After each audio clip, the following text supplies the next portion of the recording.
Disclaimer, this video is based on fictional stories created for educational and inspirational purposes. The characters, events, and situations are not real. Any similarity to actual persons or events is proof to lead anyone.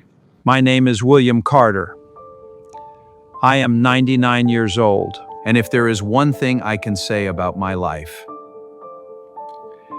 it is this: I have never stopped working. Not once. Not even when life was crushing me. I was born in 1925 in a small, cold neighborhood on the outskirts of Chicago. Life was not easy back then. It didn't wait for you to get ready. My father was a factory worker, a quiet man. Every night, he would come home dusty, sit in a wooden chair and say nothing. But I understood. Even as a child, I understood that silence. Then one winter, everything changed. I was 13. There was a knock on the door. Not a knock of good news. Two men stood outside, hats in hand, eyes downcast. I remember my mother's face as she realized my father was not coming home. That's how our world fell apart. That night, we didn't cry out loud. We sat quietly, because sometimes the pain is too heavy to shed tears. The next morning, I became a man not by choice, but by necessity. That day, I walked miles and miles on elbow-cold streets looking for work. No experience, no skills, just a hungry stomach and a broken family behind me. Most people turned me down. Some didn't even look back at me until a small grocery store owner stopped me. He looked at my emaciated body, at my tired eyes, and said, "Can you work?" I didn't say yes. I said, "I have to." That was my first job. I cleaned floors. I carried heavy sacks. I arranged shelves until my hands bled. I worked before sunrise and sometimes fell asleep on the floor long after the streetlights came on. But I never complained, because every dollar I earned meant my mother could eat. Years passed, and work became my identity. Other children played outside. I worked. They laughed. I carried boxes. They dreamed. I survived. By the time I was 18, my hands were like old men's, full of rough and tumble stories. Then came the war. Many men left.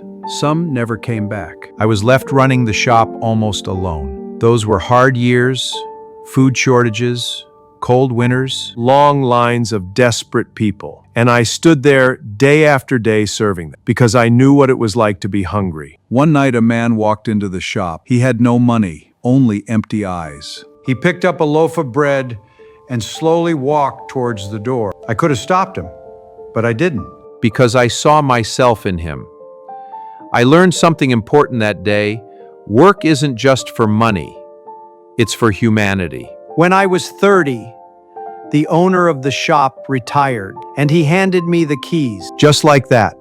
No contracts, no formalities, just trust. He said, "Take care of it. I know you can." That little grocery store became mine. I didn't become rich, but I became something else. Responsible, strong, unbreakable. The years turned into decades. Every morning I opened the store.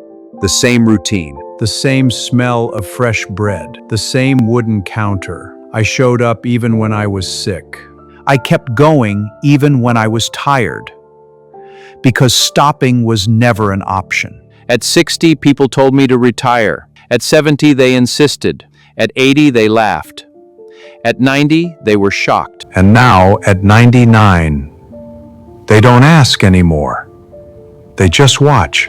Every morning I open that same door, slowly, carefully, but with pride. My hands shake now, my steps have slowed, but my spirit, still that 13-year-old who walked this cold middle path in search of an opportunity. Sometimes I sit behind the counter and all I see are people, young faces, busy lives. They don't know my story, and it doesn't matter. Because my story is not written in words. It's in every scar on my hand.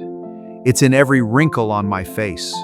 It's in every sunrise, the day I refused to give up. I'll tell you the truth. Because work didn't just feed me, it built me. And one day when I'm gone, that little shop will still be standing. Maybe someone else will open that door. Maybe some other boy, lost, hungry, disappointed, will come in. As long as I walk, I am alive. And these days, people don't look at my face first. They look at my walk. Slow, cautious, sometimes wobbly, a wooden stick in my right hand, and the weight of 99 years on my shoulders. Every morning I wake up before the sun is fully up, not because I have to. Because my body still remembers what it means to start a day. The stillness of dawn, a kind of peace that only comes when you've lived long enough. I sit on the edge of my bed. For a moment, I don't move. I feel my bones, my breathing, my heartbeat. Some days it's hard. Some days it's harder than others. But I still tell myself the same thing. Get up one more time. Standing up is no longer easy. It's a process. A slow push, a little jolt, then a balance. I reach for my cane. This cane is not just wood, it is time. It is every year, every autumn, every time I refuse to give up. Then I take my first step, small but mighty. Because at 99, every step is a decision. I walk out the door of my little house. The wind blows on my face. The cold is refreshingly real, and suddenly I am no longer 99. For a moment, I am that little boy again. I walk to work before sunrise. The streets have changed. The houses are different. The people are faster. Nobody walks like me anymore. They hurry. They don't look around. They don't feel the ground beneath their feet. But I do. I feel every step I take. That weight, that effort is the life inside of it. There is a park near my house. It takes me 15 minutes to get there now. It used to take 5 minutes, but I don't care, because I am no longer chasing time. I live my time. People often see me on that road. Some slow down, some laugh, some whisper. One morning, a young man stopped me. He looked strong, full of vitality. Sir, why do you walk every day? At your age, shouldn't you rest? Rest? No, walking keeps me going. But it's cold. The fresh air clears my mind. Dad, if I stop walking, my life will also stop. He didn't laugh. He didn't argue. He just stood there thinking. When I get to the park, I don't immediately sit down.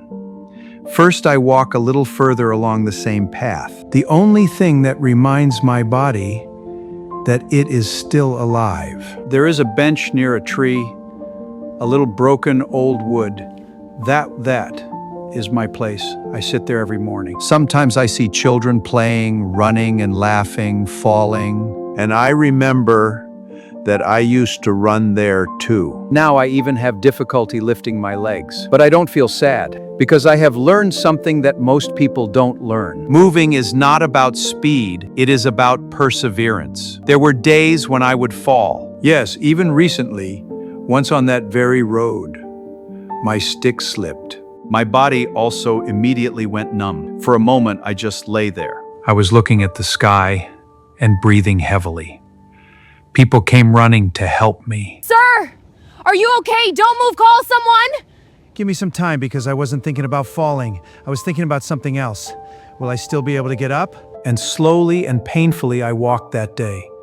Slower than before. But I walked because falling is not the end, but falling is the end. Now every step I take is not just a movement, it is a resistance against age, against weakness, against time. At night my legs ache and my back burn. Sometimes I can't sleep, but I don't complain. Because pain proves that I have lived the day. There will come a day when I can't walk anymore. I know I'm not afraid of it, but until that day comes, I will walk, even if it hurts, even if no one notices. Because walking is not just my job, it is my being. And as long as my feet touch the ground, even if it's just for a few steps, I live not to be forgotten. My name is William Carter. I am 99 years old, and if you ask me a simple question, how did you live so long? I will not talk about medicine. I will not talk about luck. I will talk about something much simpler. Food. Not the kind of food you see on TV. Not the kind people brag about. My food, quiet, ordinary, almost invisible. Every morning, I wake up before anyone in town. The house is silent, no noise, no footsteps. I slowly walk into the kitchen, this kitchen that has seen my whole life. My wife's cooking, my children's laughter, a noisy dinner. Now, here I just turn on the light. For a moment, I just stand there. Staring at the empty chairs. Then I start. Breakfast is always the same. 2 eggs, a piece of toast, black coffee, no sugar. I cook slowly, cracking the eggs with slightly shaky hands. The sound of oil in the pan reminds me of the past. Emily used to cook breakfast. She did it very quickly, effortlessly. I was never that good, but I learned, because life teaches you when it needs to be taught. I sit at the table, the plate in front of me. I don't rush. I never rush. I take one bite, then another. At my age, eating is no longer about satisfying hunger. It's about living. There was a time when eating was about living. I remember those days. The bitter cold, empty pockets, empty stomach, which felt like it was curling up in on itself. Once I went without eating for 2 days. No food, no money, just water. On the 3rd day, I walked to work, dizzy, feeling weak, but I still worked. Because I knew if I stopped, I wouldn't be able to survive. That's when I learned one thing. Food is not a luxury, it's a responsibility. Now, I never waste a single grain or a single piece of food. Lunch is very simple. Rice or roti, boiled vegetables, sometimes fish. Not too spicy, not oily food. People often ask me, don't you get bored eating the same thing every day? I laugh. Because they don't understand. When you know true hunger, you no longer chase after taste, you respect food. In the afternoon, I drink a lot of water. No soda, no sugary drinks, just water. At night, I eat very little, light soup, maybe a small piece of bread. I never sleep on a full stomach. I've also learned a light body sleeps better, a calm stomach lives longer, but food is not just about eating, it's about remembering. Sometimes I still cook one of Emily's recipes, even though I don't eat much, just to remember the smell fills the house. For a moment, it feels like she's still there, running around the kitchen, humming softly, and I'm sitting there with a spoon in my hand, lost in time. There's a kind of loneliness that only comes at the dinner table. When there's no one to say, "How was your day?" But I have learned to accept it, because life changes, people leave. But habits remain. And my habits? Simple food, simple life, no extravagance, no waste, no greed, just what is needed. Maybe that is why I am still here, at 99 years old, still breathing, still walking, still eating, not for pleasure, not for comfort, but for one simple reason, to live one more day. Today, people look at me and they see I struggle to survive. But what they don't see is the pain that has shaped it. I didn't grow up in comfort. I grew up in struggle. A struggle that leaves no marks on the body, but scars deep in the soul. Life didn't stop after my father died. It got harder, colder, and heavier. We had no savings. We had no support. It was just me and my mother, trying to survive. There were nights when the house was completely silent. Not a peaceful silence, a dead silence. Because there was no food to cook. There was no fire in the stove, no sound of dishes. Just hunger. Hunger is a strange thing. First it hurts, then it burns, then it all goes quiet. And that silence, that's the most dangerous part, because that's when your body starts to give up. I remember one winter night when the cold was unbearable. The wind was blowing through the broken window. My mother wrapped herself in a thin blanket and gave me the only thick blanket we had. I said, "Mom, you take this." She smiled and said, "I'm not cold."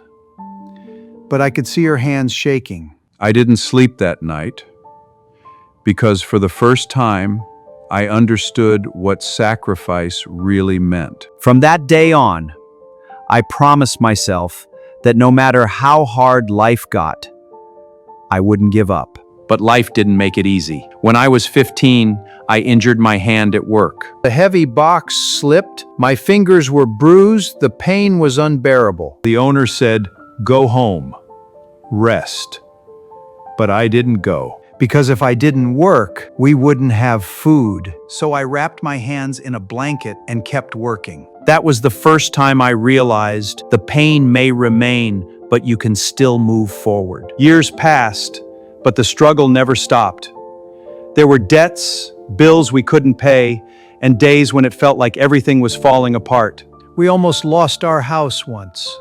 I remember standing outside, looking at the door, thinking, That feeling that tomorrow might not be ours, that feeling of not knowing where we belong, is forever. But somehow we held on, not because life got easier, but because I got stronger. Then came another kind of pain. Not physical, not financial, but emotional. There were moments when I felt completely alone. Even in a crowd, surrounded by people, because carrying a responsibility is a lonely thing. No one sees your fear. No one hears your thoughts at night. They only see you standing. But they don't know how close you are to falling. There was a time when I almost gave up. Yes, even I, one night, after a day's work, with no money, no hope, I sat alone in the dark, And for a moment, I thought, what's the point of all this? Why should I keep fighting? Why should I suffer anymore? The world didn't care, people moved on, life went on, and I got stuck. But then something changed. Not from outside, but from inside, a faint voice, quiet, but firm. It said, if you stop now, the suffering you've endured so much for will have no meaning. And that was enough. I stood up, wiped my face, and decided, no matter what happens, I will move forward, because suffering is not the end, it's a test. How much can you endure without breaking? That's the test. Over the years, I've lost so much. Opportunities, time, people, lost friends.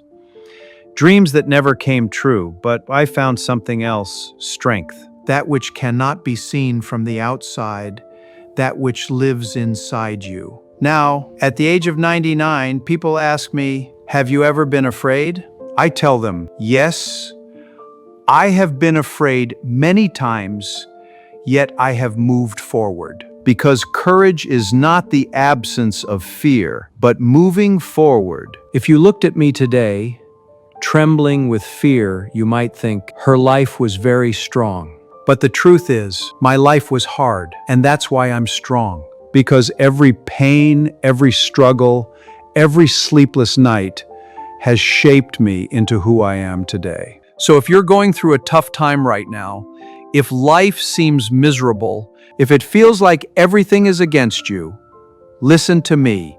Don't give up, because one day you'll look back and realize that those tough times were your strength.